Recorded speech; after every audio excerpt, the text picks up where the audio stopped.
The biblical prophet Ezekiel made numerous predictions relating to what is commonly referred to as the end of days.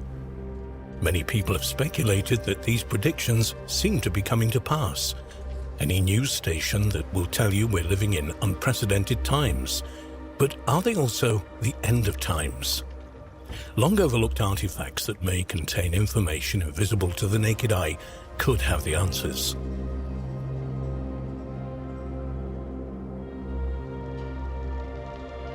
Recently, researchers conducting tests on ancient fragments of parchment stumbled upon an incredible discovery.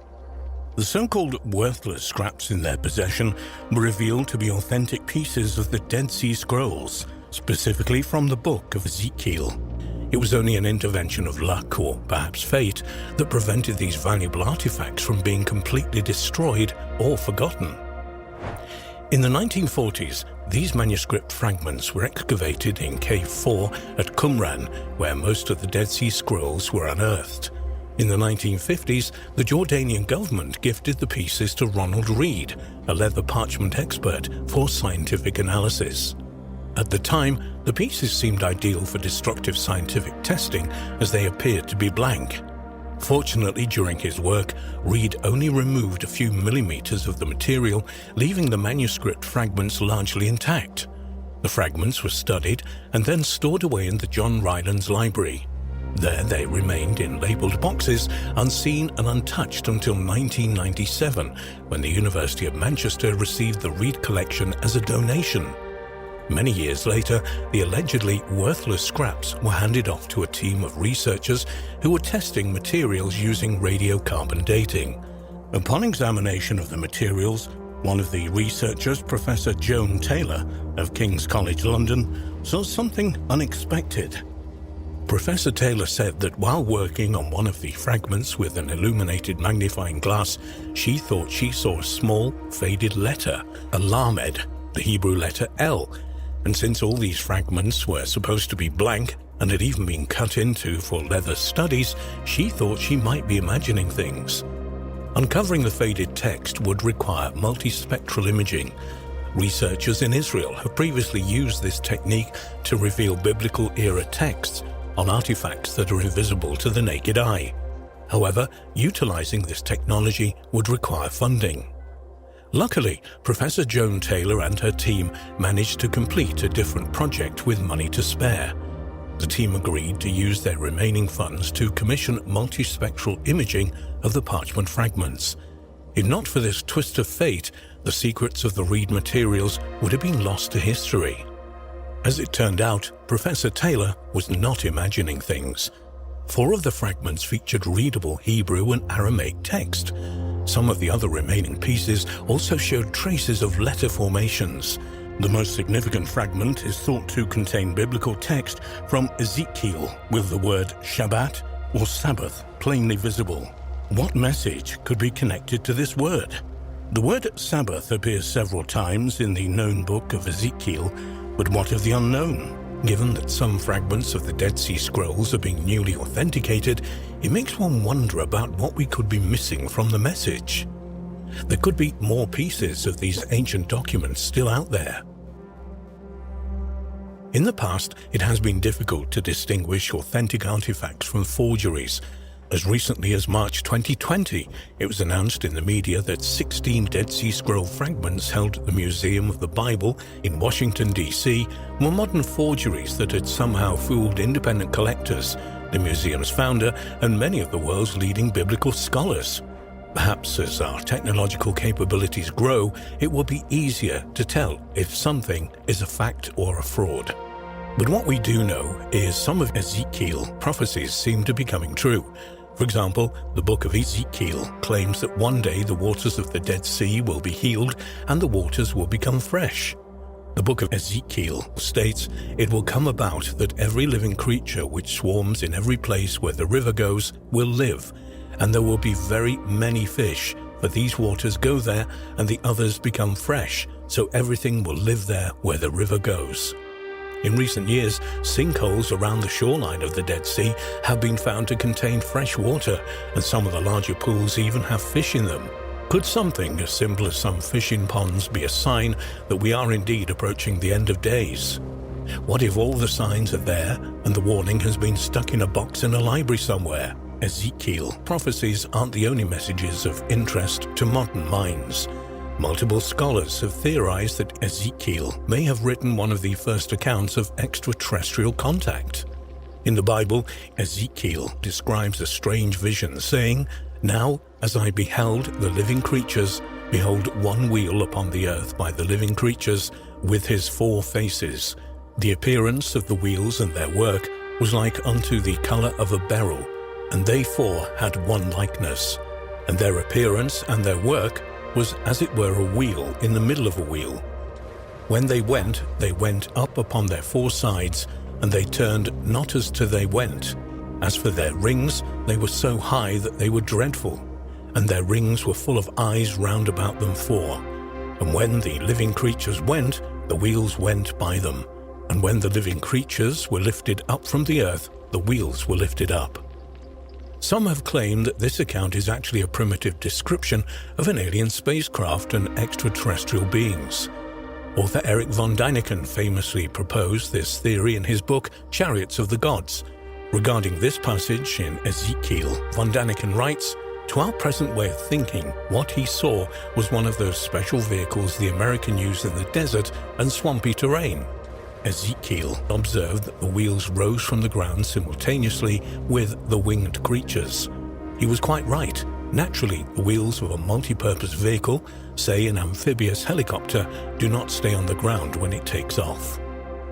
In his book, von Däniken states, "There is something inconsistent about our past, that past which lies thousands and millions of years behind us. The past teemed with unknown gods who visited the primeval Earth in manned spaceships. Incredible technical achievements existed in the past. There is a mass of know-how which we have only partially rediscovered today. There is no question that we are indeed living in a significant age between climate destabilization, elite global power consolidation, and of course, UFO disclosure. Many official documents have been declassified recently that have legitimized the idea that we're not alone in the universe. Recent videos have shown that we're not even alone in our own atmosphere. Maybe we're just starting to come to terms with what ancients, such as Ezekiel, knew all along. Perhaps humanity has finally reached an age where technology can help us understand the truth about our past and hopefully give us some guidance as to what is to become of our future.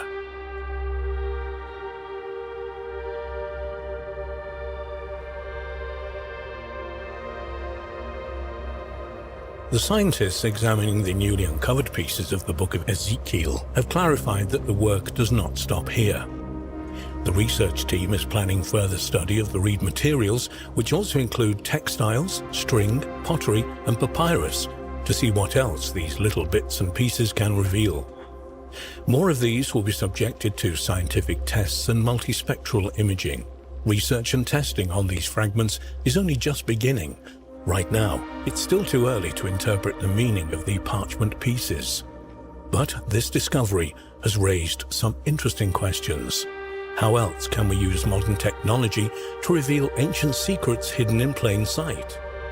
According to a reading from a newly digitized fragment of the Dead Sea Scrolls, Noah's Ark was something different than what is currently believed. The 2,000-year-old text may be proof that the Ark was the shape of a pyramid.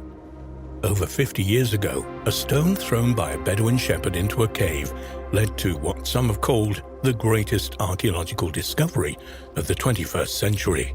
The Bedouin heard the stone crack open an earthenware jar. Upon investigating, he found the first of what came to be known as the Dead Sea Scrolls. When all of the scrolls and fragments were sorted out, they accounted for about 800 manuscripts.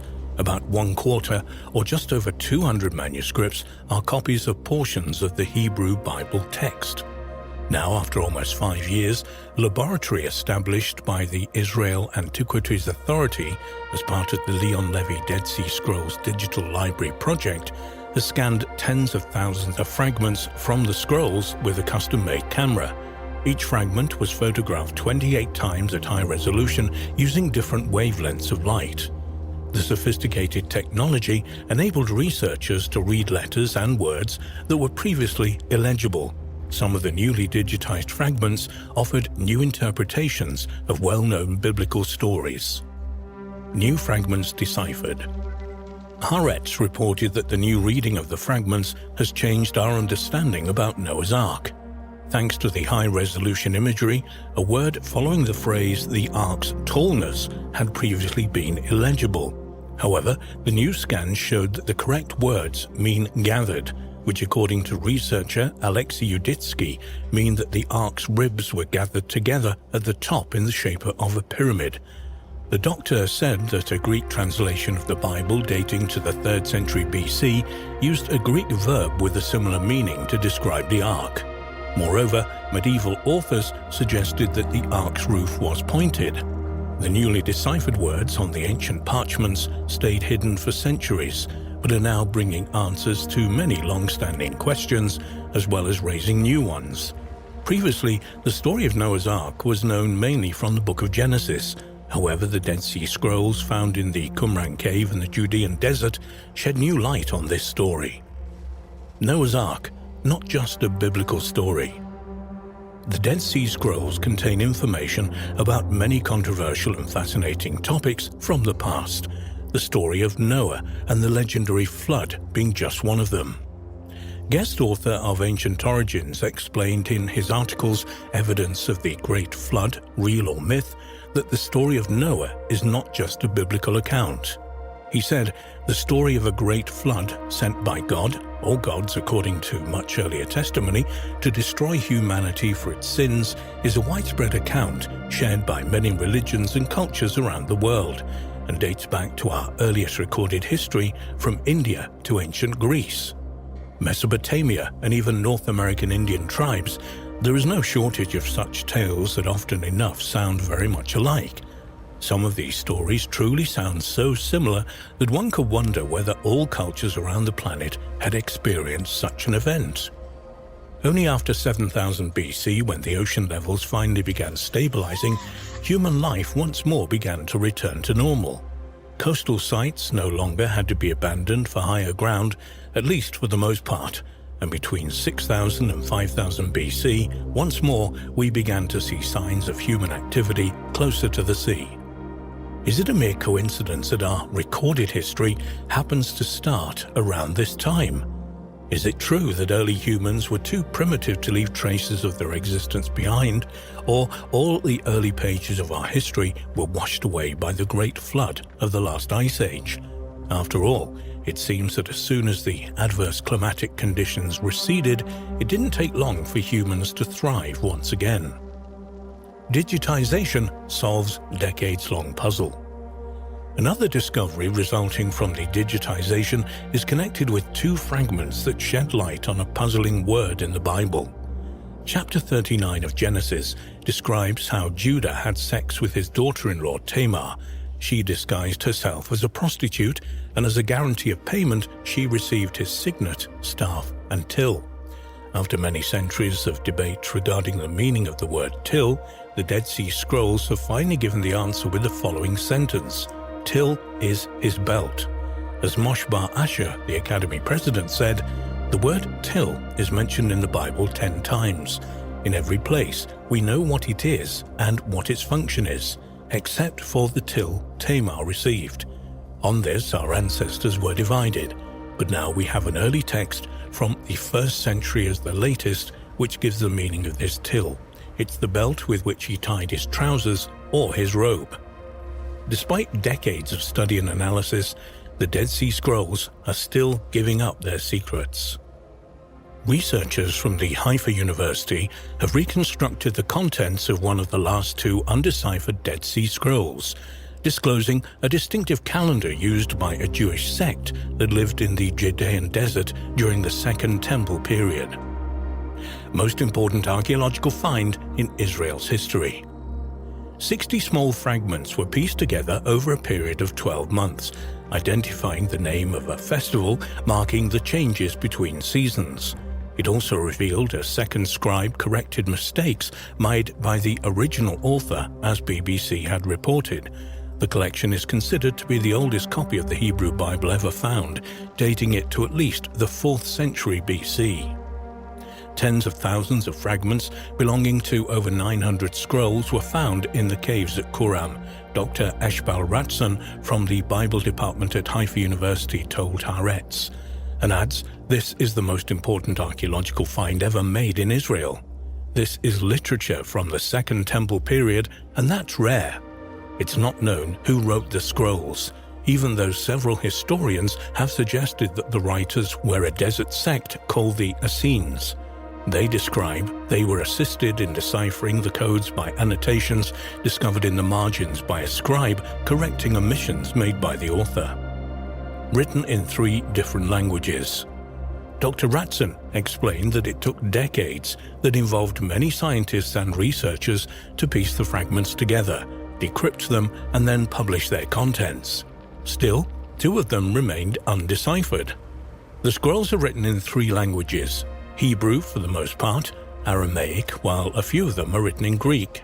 The scroll Dr. Ratson worked on with Professor Jonathan Bedov, also from the Bible department at Haifa University, was written in coded Hebrew, and some of the fragments were smaller than 1 square centimeter. Very few scrolls that had previously been deciphered were written in this language, she says via Haaretz. A unique 364-day calendar. The 2 experts noticed a unique 364-day calendar, which was already known to researchers and differs significantly from the one Jews used at the period.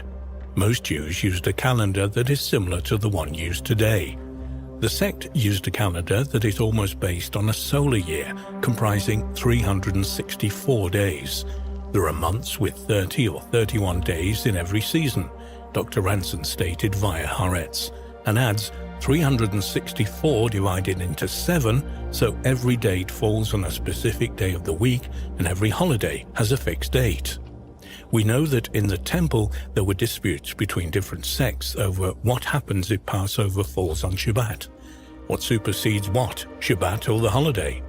This sect solved the problem since no holiday fell on Shabbat. This scroll details all dates on which Shabbat falls and all the days of the week on which holidays fall.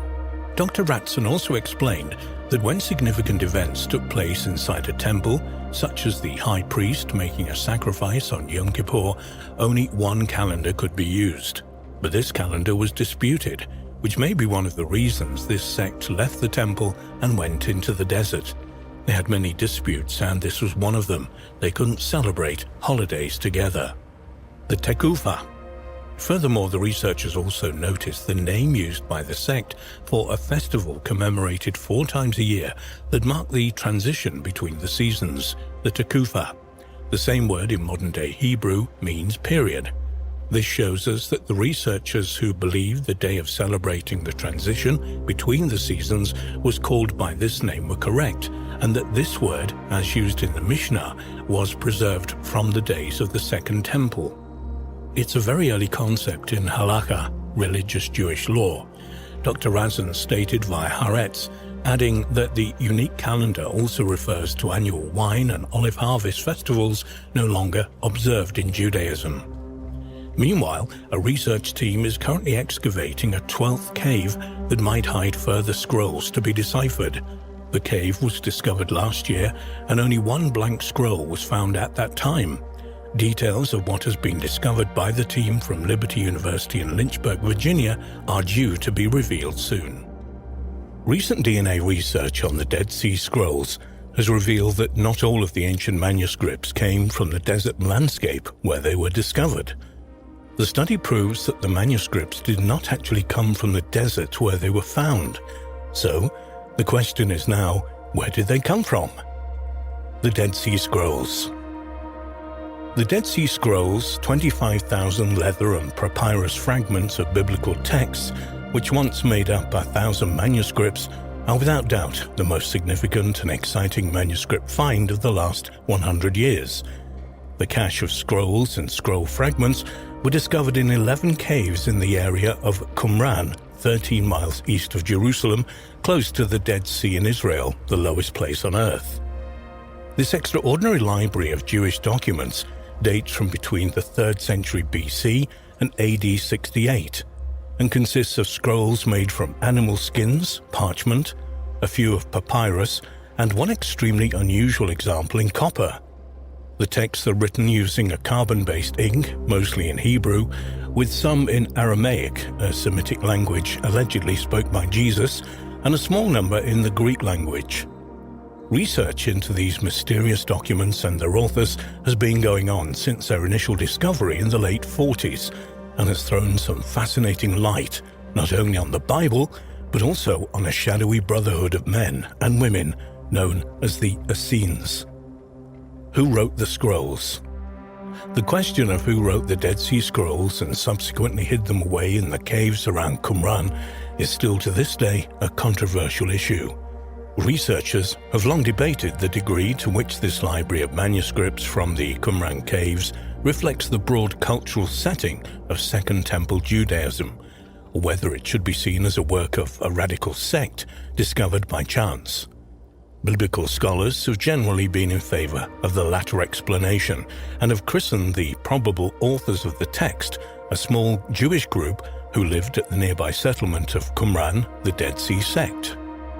The Dead Sea sect are often identified as the Essenes, credited with introducing monostatism and one of the 3 leading Jewish sects discussed by Jewish historian Josephus, 37 AD to 100 AD, the others being the Pharisees and the Sadducees.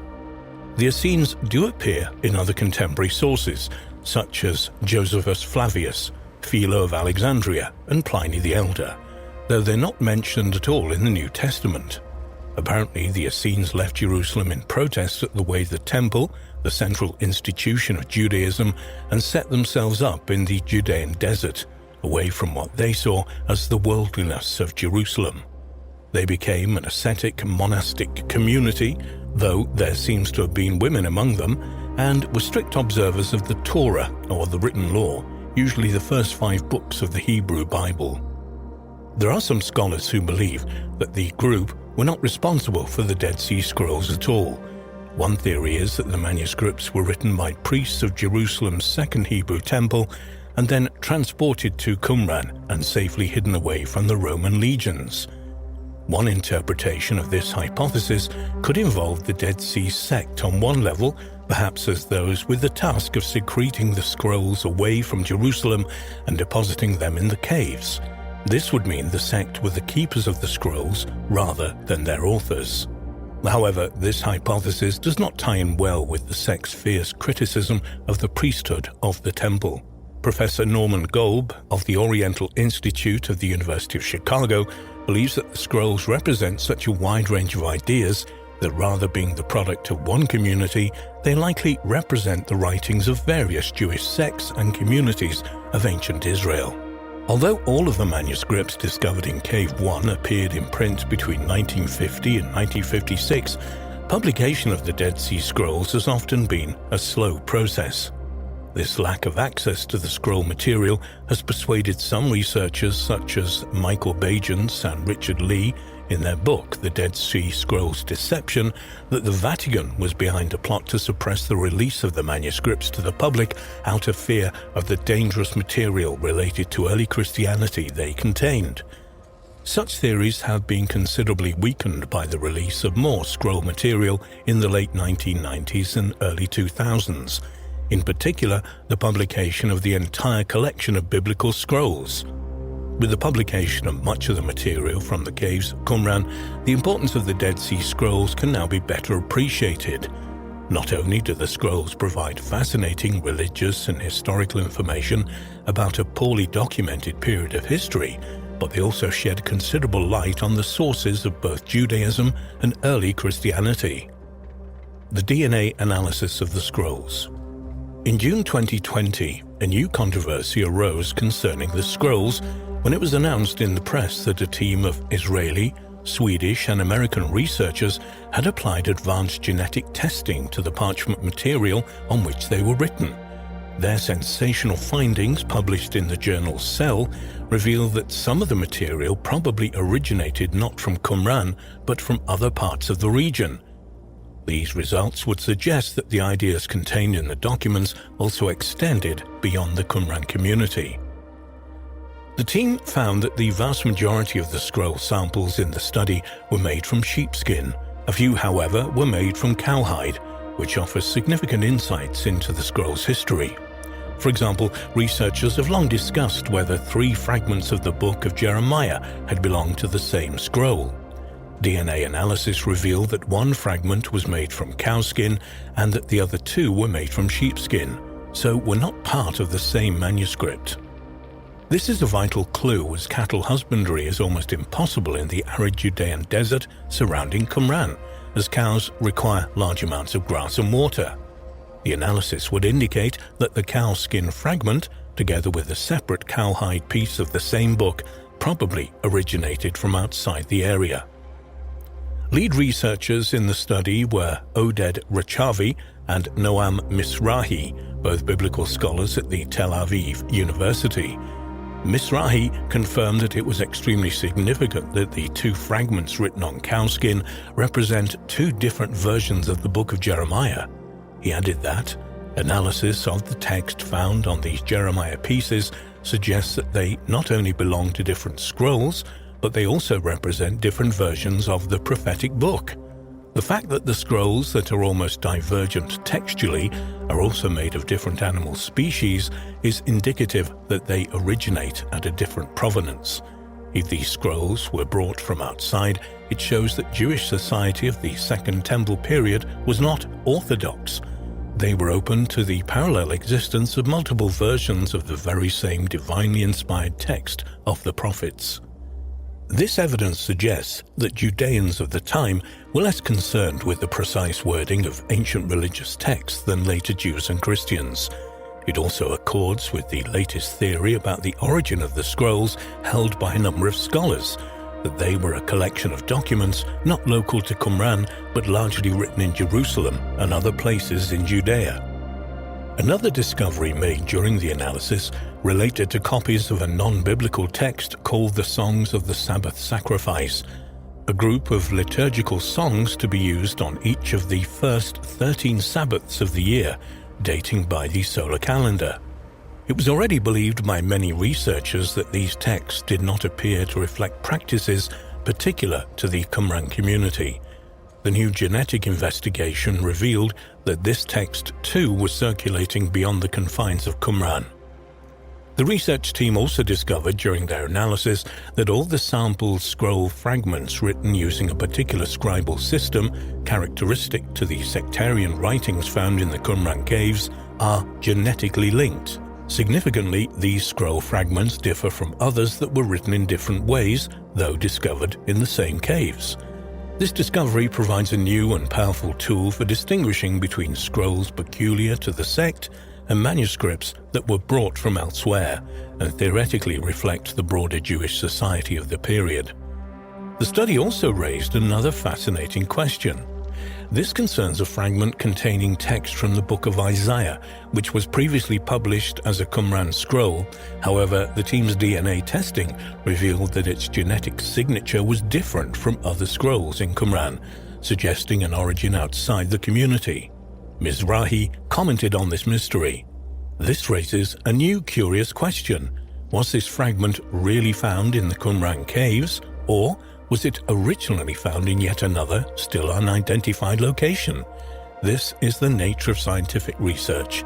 We solve old puzzles, but then discover new mysteries.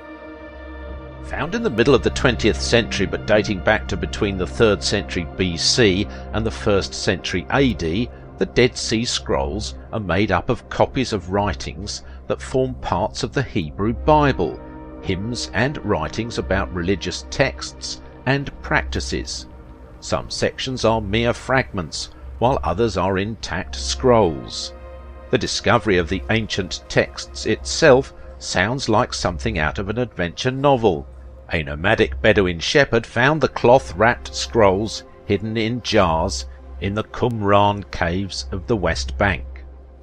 Over 60 years ago, America's greatest archaeologist, William Foxwell Albright, announced to the world the discovery of the Dead Sea Scrolls in Qumran on the northwestern coast of the Dead Sea. In so doing, he made an amazing claim that these were the greatest discovery of modern times. How can one make such an amazing claim? Well, there are 5 main reasons. Number 1, the Dead Sea Scrolls were found in the land of Israel itself. For Jews and Christians, there is but one holy land. This is the land where the prophets preached, the land where Jesus walked. Number 2, they are written in the languages of the Bible. The Old Testament Hebrew Bible is written in Hebrew and Aramaic, and the New Testament in Greek.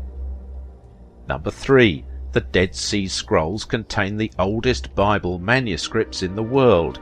The Dead Sea Scrolls are more than 1,000 years older than the oldest Hebrew manuscripts, which for people who study the Bible are essential reading. They are very, very important. Number 4, the Dead Sea Scrolls give us new information on early Judaism. Jews are excited about the Dead Sea Scrolls. Here are the early documents that were written while the temple still stood. We had virtually nothing that survives from about that era. Everything had been destroyed, and then the Dead Sea Scrolls were found.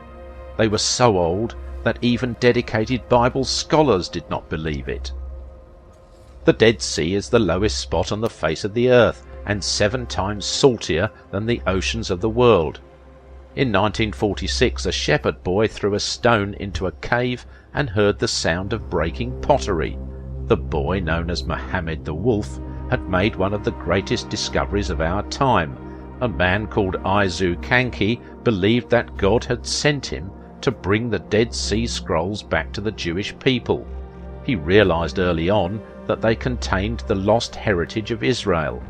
He made it his life's mission to secure these first Dead Sea Scrolls at a very dangerous and volatile time. On November the 29th, 1947, Kanki travelled to Bethlehem, which was divided. It was separated from the rest of Israel by barbed wire, and he secured 3 scrolls for the Hebrew University.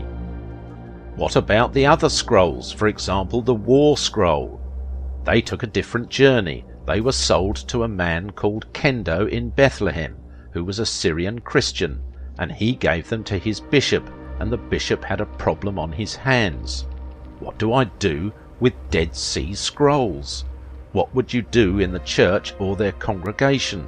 What do you do with precious manuscripts? Well, the bishop thought he would sell them and raise money for his church. But he was smart and knew that the big bucks were not in Israel. They were not in Egypt. He knew there's only one country where the big money is, and that is America. He took the 4 scrolls, he went to the United States, and he took out an ad in the Wall Street Journal and waited for replies. An Israeli general and archaeologist, Iga Yedin, was lecturing in America, and when he saw the ad, he knew exactly what they were, and through a middleman and through very delicate negotiations, he was able to purchase them from the bishop on June the 15th, 1954. Yedin secured the remaining 4 scrolls for the State of Israel. They are now housed in a museum called the Shrine of the Book. This is the only museum in the world designed for the Dead Sea Scrolls. But what about other scrolls? A lot of scrolls were found in Cave 4 at Qumran. This was the mother lode. This was the treasure trove. In this cave, nearly 700 manuscripts were found, the oldest Bible manuscripts in the world, and stunning documents telling us of early Judaism and Christianity. But there were also non-biblical scrolls. When we talk about the Dead Sea Scrolls, we divide them into 2 groups, the non-biblical scrolls and the biblical scrolls. The scrolls were actually written in ancient Greek and may indicate that Jesus and the Jews of his time spoke Greek. They probably spoke Greek as well as Hebrew, and in this area of the world, Greek was like the English of its time. Every book in the Hebrew Bible is attested at Qumran, except for one. There was only one book not found at Qumran. This is the Book of Esther. But why was Esther not found at Qumran? The early rabbis were very worried about the Book of Esther, because there are some peculiar features of Esther. Firstly, the Book of Esther is the only book that does not contain the name of God. The name of God is not found in Esther, and so perhaps it was thought of at the time as too secular a work, and so was left out. But there was a second problem with Esther. This is the problem of intermarriage with foreigners, which you see in the Bible. Do Israelites ever marry foreigners? Of course they do. There is the story of Rahab the harlot, when the spies come into Jericho, and Rahab hides spies, and then when Jericho is destroyed, she is saved. She is the one that said to the spies, "Your God will give the city into your hands." In other words, Rahab becomes part of the people of God because she accepts the God of Israel. There's another charming biblical story, the romance of Ruth, which is well known. Ruth and Orpah's mother-in-law, Naomi, go to Moab. All the men die, and the old lady says that she is going to return home, and says to the girls that they are young, and why don't they stay in Moab, marry again, and be happy? Orpah agrees, but Ruth says no. She says, "Wherever you go, I will go. Where you dwell, I will dwell. Your land will be your country will be my country, and your God will be my God." Through this, Ruth expresses her faith in God. She returns, she marries Boaz, and she becomes the ancestor of King David. So in the Bible, yes, people intermarry, if they believe in God, but in the Book of Esther, the queen is married to the king. There is another issue in the Book of Esther, and that is the question of Purim, the festivals of Rosh, Hashanah, and Yom Kippur. Most festivals come from the Torah, but Esther introduces a late festival called Purim. In Israel today they have a Purim play, but at Qumran they were a bit worried about whether Purim should be regarded as a festival or not, and this may well have been why the Book of Esther was excluded. The Dead Sea Scrolls are not Christian scrolls, they are essentially Jewish scrolls. The most famous of all the scrolls, and probably the most important, is known as the Great Isaiah Scroll. It is also the best preserved and the only nearly complete biblical book from the famous cache of 220 biblical scrolls discovered in Qumran. It is one of the original 7 scrolls discovered in Cave 1 at Qumran in 1947. Isaiah was the most popular prophet of the Second Temple period. 21 copies of the scroll were found in Qumran. The text includes the familiar unfulfilled prophecy, "And they shall beat their swords into plowshares, and their spears into pruning hooks. Nation shall not lift up sword against nation, neither shall they learn war any more." In September 2011, the entire Great Isaiah Scroll was published online as part of the Digital Dead Sea Scrolls project, sponsored by the Israel Museum's Shrine of the Book and Google. Qumran is the only archaeological site in Israel where manuscripts from the Second Temple period have been discovered. But what about the community who lived near Qumran? What do we know about this community? Excavations in the area since 1949, less than a mile from the Dead Sea, have revealed the ruins of buildings, believed by some scholars to have been occupied by a community of Essenes, who have also been posited as the owners of the scrolls. The Essenes were a religious sect or brotherhood that flourished in Palestine from about the 2nd century BC to the end of the 1st century AD. Strangely enough, the New Testament does not mention them, but they occur in accounts given by the ancient scholar Josephus. The excavations at Qumran discovered an extensive aqueduct system which traversed the site from the entrance in the northwest corner to the southern sections and filled as many as 8 internal reservoirs, cisterns, as well as 2 baths. The discovery of such extensive water systems should not come as a surprise. Being located in the desert, the inhabitants required a huge supply of water. But this amount of water was not only needed for drinking, they also practiced baptism at the site. Josephus tells us that in 31 BC there was a huge earthquake in Judea. A large crack in the stairs at the site was probably caused by this earthquake. These stairs led down into a pool, perhaps used for ritual washing or for baptisms for the forgiveness of sins. It is fascinating to wonder who was carrying out the baptisms at the site. Could it have been someone like John the Baptist? Or even Jesus himself? For the past 40 years, the evolutionist theory versus the creationist theory has been challenged by yet another theory, such as that extraterrestrial intelligence intervened in human development. This reporter became intrigued by such an explanation when it was expressed by the late scholar Zecharia Sitchin in his 1976 book, The 12th Planet. In it, he explains that long ago, perhaps more than 3,000 years back, highly evolved beings entered into Earth's orbit and made themselves known to ancient man. Delving a bit further, many were surprised to learn that this idea is not exclusive to Sitchin. Other books have claimed something similar, such as Erich von Däniken's controversial 1968 book Chariots of the Gods, Unsolved Mysteries of the Past. Yet, Sitchin's The 12th Planet spawned a series of books on the interventionist theory. Sitchin claims that this idea of an intervention by other worldly beings or gods is clearly stated through the ancient texts found in the Sumer and Mesopotamia region of the Middle East. Variations of these stories and accounts of these texts were retold through Babylon and so on, which over the centuries then found their way into Hebrew scriptures in the form of what we know today as the Old Testament. He believed that the Anunnaki of the Mesopotamian story and the Elohim, Nephilim mentioned in the Bible were one and the same, those that came down.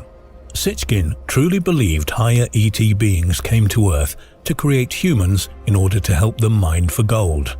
According to Sitchin's theory, ET beings arrived at Earth by way of a planet that entered the Earth's orbit over 3,000 years ago. These ET beings, who Sitchin said were accepted as gods, needed gold to help their home planet. A very stunning theory, no doubt. The questions many have are these. Well, if these beings were so highly intelligent that they had the ability to navigate a planet, then go on to make humans, why couldn't they mine the gold themselves? Or better yet, with all that ET power, why not make gold? Over the decades since Sitchin's book, other scholars have joined in and added their perspectives. Amongst the most recent is Lloyd Pye, who died in 2013, but like Sitchin, his legacy lives on through his writings. Speaking on behalf of Lord Pye's official website, Amy Vickers noted, Lloyd and Sitchin vary primarily on the point in history where they say the alien intervention occurred. Lloyd believes the aliens crossed their DNA with Neanderthals to create Cro-Magnon.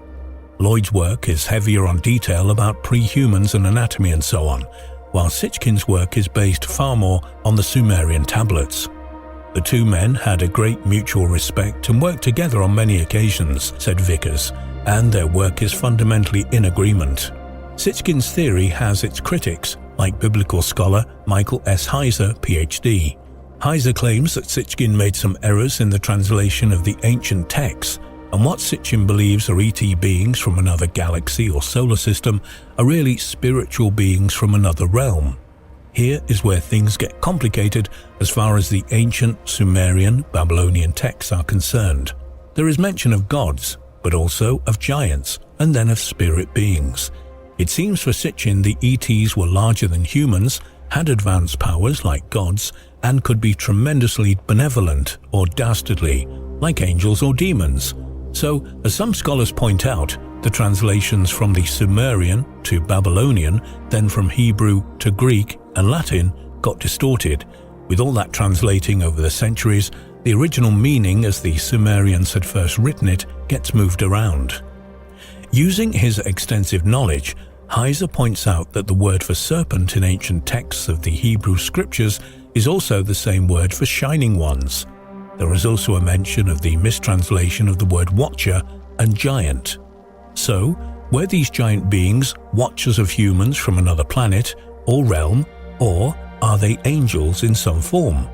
Heiser, who was taught in both Protestant and Catholic seminaries and colleges, has an entire series of lectures posted at his website.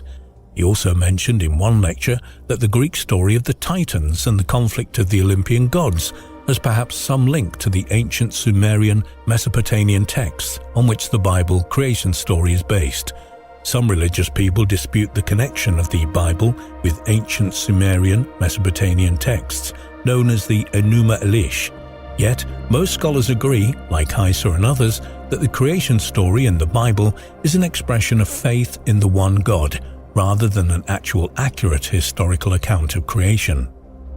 Regarding Sitchkin's understanding of the ancient Sumerian texts, Heiser points to a translation that uses the term serpentine beings, in that they are bright, shining ones, as one translation of the Old Testament might suggest. But here is where the two lines of thought and idea emerge. Referring to the creation story in Genesis, the serpent that speaks to Eve mentions the tree of life and eating of the fruit, which allows for the knowledge of good and evil. The creation story found in the Bible is, as scholars state, and can be traced to ancient Sumer and Mesopotamia.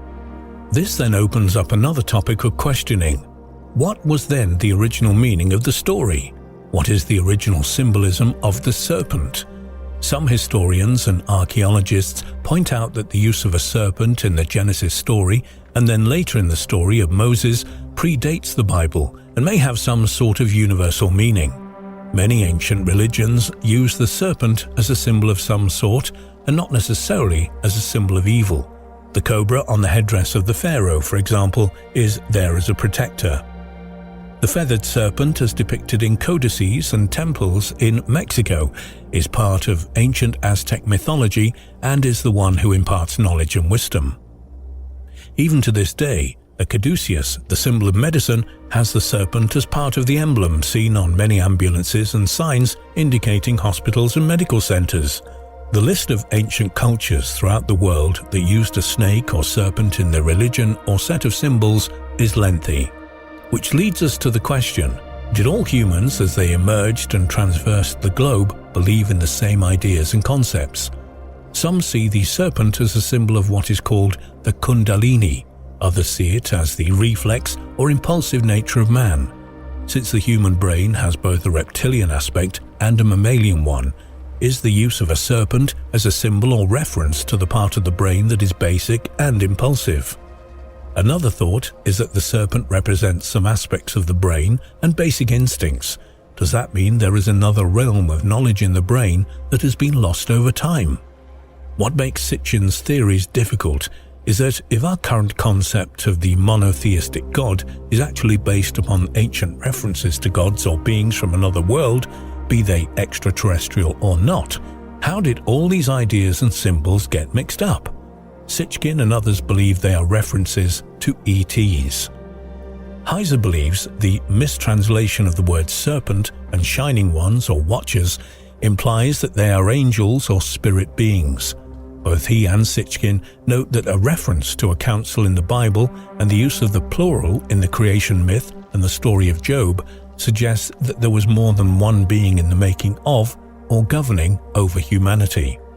Author Jason Colavito is another critic.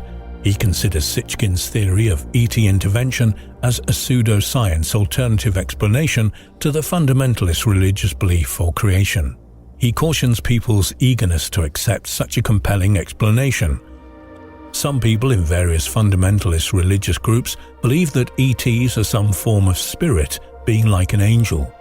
What is important to point out is the fact that the idea or concept of angels has evolved through the centuries, plus how they are defined. What their role is in human history depends upon which source is being referred to. The three main monotheistic religions, Judaism, Christianity, and Islam hold the idea of angels as teachers, but each one views angels a bit differently. Much of what our current idea about angels comes from the Bible, but theologians from various religious denominations often rely on traditions and time-honored scholarly interpretations. For example, St. Thomas Aquinas is referred to as the angelic doctor in the Roman Catholic tradition. While his Summa Theologica is fascinating on the topic of angels, where did he get his ideas? There is no explanation for angels like is in the Bible. Even if he arrived at the existence of angels through sound logic and reasoning, the Bible says little about them, at least not enough for Aquinas to expand upon as much as he does in his famous Summa Theologica. The theory that the Great Pyramids at Giza in Egypt or those in the Americas were the result of extraterrestrial life forms influencing humanity is compelling. Archaeologists like Zahi Hawass, PhD of Egypt, believe that to hold such theories is misguided. Dr. Hawass has said numerous times, based upon archaeological evidence, that the pyramids in Egypt were built and designed by the Egyptians themselves, not ETs. Even so, scholars like Heiser and authors like Sitchkin continue to stir up and fascinate the imagination. Even though Sitchkin died in 2010, his official website still exists and continues to provide information about him and his series of books. If nothing else, Sitchkin's The 12th Planet clearly points to even more ancient texts and artifacts that predate the Bible as we know it. And with Sitchkin's works, we continue the ongoing search for an answer to the question, where did we humans come from? The Goths, one of the major Germanic tribes of ancient times, were a key player in the events that marked the downfall of the Western Roman Empire. Although their era lasted only a few centuries, their conquest nonetheless contributed greatly to the emergence of the early medieval period. They were also the very first of the Germanic peoples to adopt Christianity. The Codex Argenteus is one of the early instrumental relics of this early Christian Gothic tradition and is truly a masterpiece among all early medieval religious manuscripts. Also known as the Silver Bible, the Codex Argenteus experienced a truly turbulent journey through history. The Goths emerged on the historical scene in Europe suddenly. The earliest reports about Goths are generally attributed to the Greco-Roman writers. They mention the Gothic tribes that dwelt beyond the Danube River, in what is today Moldova and Ukraine. Of course, these tribes didn't simply emerge out of thin air. It's commonly agreed among scholars that the Goths formed out of the regional Wielbach culture, an archaeological complex based in modern-day Poland. It had a distinct early Germanic character and shows great similarities with the later Gothic culture. Throughout their turbulent history, the Goths were very prone to migrations. The Gothic historian from the Eastern Roman Empire, Jordanes, from the 6th century AD, wrote in his history of the Goths that they supposedly originated from southern Scandinavia, a whole millennia before his time. While such a claim was somewhat far-fetched, it's nonetheless a distinct possibility if we consider the history of the Germanic tribes. The ferocious and wanderlust-filled Goths became the big trouble stirrers of the early medieval Europe. They sacked Rome and hastened the fall of the Western Roman Empire and later moved into Spain to form their own kingdom. Their two major tribes were the Visigoths and the Ostrogoths. The latter were conquered in the 6th century and the former in the 8th. After that, the Goths rapidly lost their identity forever. Nevertheless, their short history was quite eventful. They were the first of the Germanic tribes to adopt Christianity. This was thanks to Bishop Ulfilas. This bishop was of Goth upbringing himself, his name being Wulfilas, meaning little wolf in the original spelling. He was not an ethnic Goth, but his origins were Cappadocian Greek. He was enslaved by the Goths as a boy and brought up amongst them. Bishop Ulfilas was not just instrumental in converting the Goths into Christianity, but was also the main creator of the famed Codex Argenteus. This lavish, extravagant manuscript was a translation of the Bible into the Gothic language. It helped with the conversion for sure, but it was also a high-status symbol and an item of great worth. It's most likely that the Codex Argentius was commissioned by or for the glorious Ostrogothic king Theodoric the Great. The task was handled by Bishop Ulfilas alongside his students and scholars. However, one major obstacle lay before them: how to effectively translate the Holy Bible into Gothic language, adapting it to the unique voices and pronunciations of their speech. To achieve this, Bishop Ulfilas created the special Gothic alphabet with the accompanying script. This script was based on the uncial forms of the Greek alphabet, to which he added several unique letters to represent the Gothic phonology. With this new alphabet, Ulfilas could translate the Bible with surprising ease. Most scholars agree that Ulfilas avoided the pre-existing runic alphabet on purpose, which was also known to the Goths. He did so to make the process of Christianization easier, as the runic script still held a lot of pagan heritage and was connected with many heathen rituals and symbols. The luxury and the richness of the Codex is easily observed from just a single glance, signifying its commission for a great king. It was written on fine vellum calfskin, stained with a royal purple color. This is known as a purple parchment and was a clear sign of wealth. Furthermore, the Codex Argentius was written with luxurious gold and silver inks and finished with a rich treasure binding adorned with precious stones and metals. Alas, as richly made as it was, the Codex was quickly overshadowed. After the reign of Theodoric the Great, it disappeared without a trace. No inventories or writings mentioned it at all.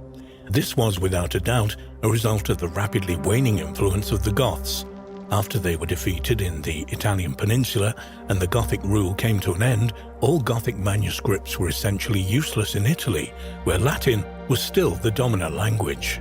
It can be deduced that the Codex Argentius lost value and was no longer significant, disappearing from view, but only for a time. After 1,000 years, the Codex resurfaced in the mid-16th century in the libraries of Verden Abbey in Germany. To the monks, it was simply known as a silver book, Codex Argentius in Latin, most likely due to the luxury silver ink used for the lettering. It was first mentioned after this in 1569 by the Dutch linguist Johann Goropius Becan, who recognized its importance.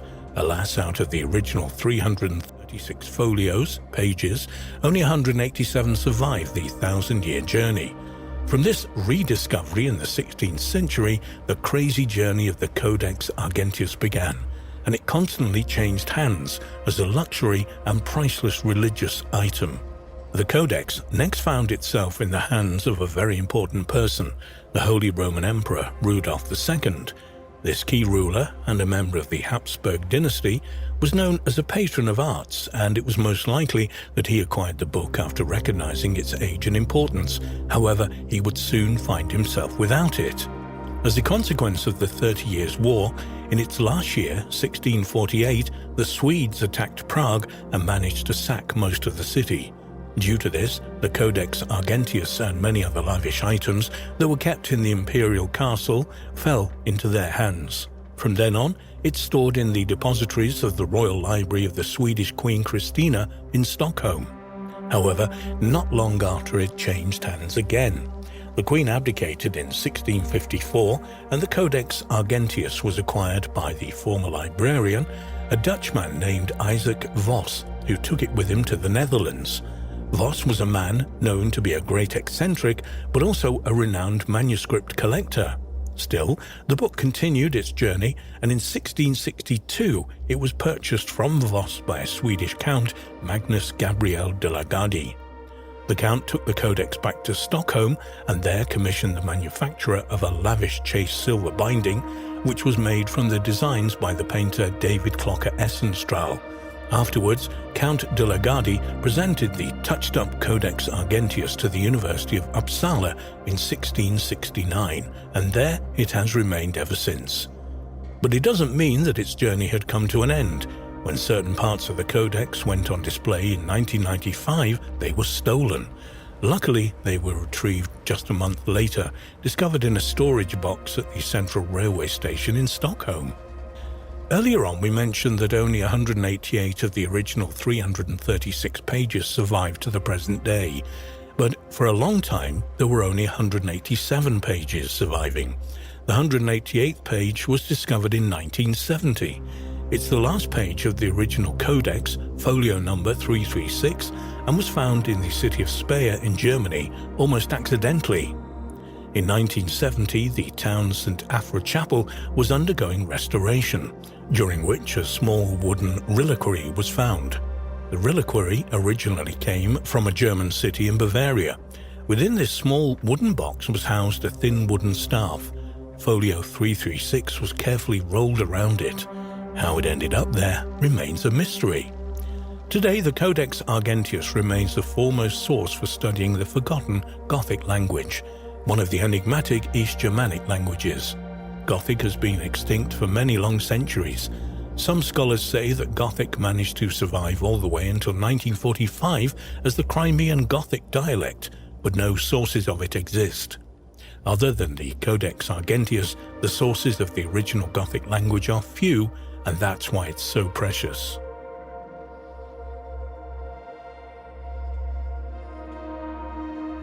One of the many mysteries surrounding the ancient Mexican metropolis of Teotihuacan is how its residents use the many signs and symbols found on its murals and ritual sculptures. But now experts believe they're beginning to decode the script and have developed a number of theories for the glyphs. They believe the script may have been used to signify symbols used to show writing, or as place names of subjugated tribute-paying cities, or even as indicators used in disease-curing rituals. The vast and mysterious site of Teotihuacan is located less than 30 miles northeast of Mexico City. It covered 8 square miles and supported a population of 100,000 and was the largest city in the Western Hemisphere before the 1400s. The site, arranged in a grid layout, contained thousands of residential compounds and numerous pyramid temples, comparable to the largest pyramids of Egypt. The most important of the city's large buildings were the Pyramid of the Moon, the Pyramid of the Sun, the Citadel, and the Temple of Quetzalcoatl, the Feathered Serpent. Teotihuacan was at its peak around 100 BC and AD 650, though the largest structures of the city weren't completed until about 300 AD. Although the site's visible surface remains have all been recorded in detail, only a portion of the site has been excavated. Although it's still not known for sure who built the city, it was certainly home to a number of different cultures, including the Maya, Mixtec, and Zapotec. One theory maintains that a volcano eruption in the area forced migrants into the Teotihuacan Valley, and that those refugees either constructed or enhanced the city. The art and architecture of the city reveals that it was a polytheistic society, with the main deity being the great goddess of Teotihuacan, which is shown as a spider goddess. Other deities include Quetzalcoatl, a vegetation god whose function changed in subsequent civilizations, and the rain god Tlac, among others. It's known that the Teotihuacan priests practice ritual sacrifices of animals and people to these gods. In 1989, archaeologists uncovered 8 sacrificial victims buried in a long pit just south of the Temple of Quetzalcoatl. The team later discovered that around 200 other victims were sacrificed when the temple was built in the early 3rd century AD. A large number of these sacrifices were male warriors in military dress, whilst others were young women, and others still males probably of high social status. By the time the Aztecs found the city in the 1400s and named it Teotihuacan, the place where the gods were created, the city had been abandoned for centuries. It's not clear why Teotihuacan collapsed. One theory is that the lower classes carried out an internal uprising against the elite. Around 600 AD, major buildings were deliberately set on fire and statues and religious sculptures were destroyed, evidence which would perhaps support this theory. Another hypothesis is that invaders sacked and burned the city, though Teotihuacan exercised its military influence over other cultures, The city was without fortifications and military structures. Although there has been much archaeological work at Teotihuacan, we do not know who the people of Teotihuacan were, what language they spoke, or what name they gave their city. It is known that they had a glyph-based written language which may have been limited to dates and names. But whether the inhabitants developed a system of writing similar to that of the Aztecs, who ruled the area around 800 years later, has never been discovered. To make matters worse, hundreds of ancient Mexican codices, accordion-style folder paper books covered in hieroglyphics, were ordered burned in the colonial period by fanatical Catholic authorities, leaving only around a dozen still in existence. In the 1990s, strange red glyphs were discovered at Teotihuacan, the majority of which were organized into neat columns. The discovery led to a number of scholars to question the long-held belief that writing was not present from the city. Since that time, experts have discussed several theories for the glyphs.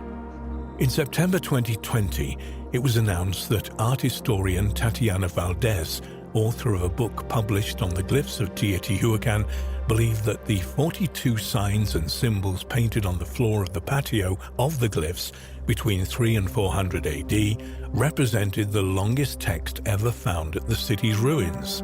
Valdez says that over 300 hieroglyphics from the site have been cautiously identified so far.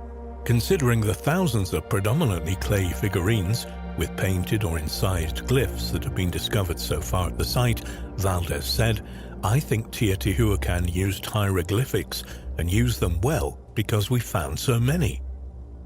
She also believes that the sheer number of figurines found with glyphs on tiny headdresses or on their foreheads may indicate some access to writing was available to commoners. Another glyph was found in Teotihuacan in 2016 on the back of a miniature stone altar, featuring a triangle in a circle cartouche with 3 dots underneath. The single glyph probably represents the specific year it was dedicated. Joyce Marcus, an archaeologist at the University of Michigan, who believes that writing was not used in the city, said that so far we have not seen the long texts. Writing is rare at Teotihuacan when its texts are compared or contrasted with those at Maya sites. She gives the example of the Mayan city of Tikal, a contemporary of Teotihuacan in present-day Guatemala. Tikal possesses monuments with columns of glyphs that in recent decades have been mostly deciphered. Tikal was a smaller, less centralized and ceremonial center in Teotihuacan. Tikal began as a small village, but by 300 BC it had become an important ceremonial center with the construction of major pyramids and temples. The site reached its prime in the late Classic period from 600 to 900 AD. It was at this time that its great plazas, pyramids and palaces were planned and constructed. Maya hieroglyphic writing and complex systems of time counting appeared, and Maya art, as seen in monumental sculpture and vase painting, was at its peak. There are numerous stelae, upright stone slabs at the site, which date from the 3rd century AD until the close of the 9th century. These stelae, often bearing the carved features of a priest or other significant person, are inscribed with hieroglyphics and dates. Important events in Tikal's history were recorded on tall stone monuments, which were covered in dense writing, documenting such things as the reign of kings, for example. One important aspect of this writing is that the only city's richest and most powerful people could have read the texts. Maya history was written by the elite and for the elite. In the early Classic period, 100 to 600 AD, Tikal was an important part of the great trading network that Teotihuacan had established in southern Mesoamerica, and even continued to flourish after the decline of Teotihuacan. In its prime, its influence probably extended as far as the Pacific coast of Guatemala, more than 620 miles from the city, where archaeologists have uncovered Teotihuacan-style household goods, including hundreds of incense burners used for domestic religious rituals. In the 1960s, a painted mural was discovered at Teotihuacan which showed what appeared to be a priest holding a book. According to Christoph Helmke of the University of Copenhagen, a leading expert on the city's writing system, it was a hugely important find, although he warned against expecting to find texts on public monuments or sculptures in the city, maintaining that writing in Teotihuacan was likely confined to its books. University of Texas archaeologist David Stewart, an epigrapher and pioneer of the decipherment of ancient Maya writing, believes that the lack of knowledge about what language was spoken at Teotihuacan complicates research into its glyphs. He does, however, believe that a writing system existed at the site, saying it's true that many still say that Teotihuacan had no writing system, but in fact it's there. But many archaeologists think that it may have been the lack of a clear elite at Teotihuacan meant that they did not utilize a writing system. It does indeed seem likely that Teotihuacan had no king. No royal tomb or any representation of a monarch has ever been discovered at the site. Some researchers have argued that only a strong monarch could have ruled such an impressive and organized city, but others believe that the city could have been governed by a council or in some kind of cooperative way. David Carballo, an archaeologist at Boston University, has pointed out that most Teotihuacan art concentrates on people's dress and other accessories rather than individual features, perhaps an indication that the offices they held were more significant than their individual identities. Carballo disagrees with some researchers who believe that certain glyphs represented individual rulers, as they appear at Teotihuacan for centuries, much longer than any single person could have ruled. He thinks rather that some glyphs indicate offices, perhaps military or political roles of some sort in Teotihuacan, that many people could hold over time.